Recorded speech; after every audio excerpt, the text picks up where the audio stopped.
to uylanguncha yo turmushga chiqqunlaricha aka-uka, opa-singillar bir uyda yashashadi. Bir qozondan ovqat yeyishadi. Ota-onaning uyiga hamma sig'adi.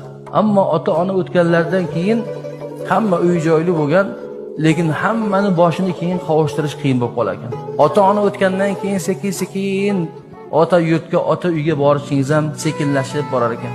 Aka-singillar, ukalar, opalar bilan ko'rishish ham o'ziga yarasha sekin-sekin oqibat yo'qolib borar ekan. Aslida oqibat yo'qolmasi kerak. Aslida shuni saqlab borish kerak.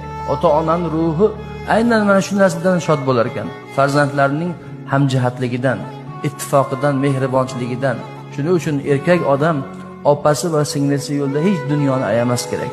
Ayoli, farzand u sizniki. Ammo opangiz yoki singlingiz sizning qorindoshingiz u. U sizning jigaringiz. Ularning o'rni doim boshqa bo'ladi. Ularning duosini olishga harakat qilish kerak.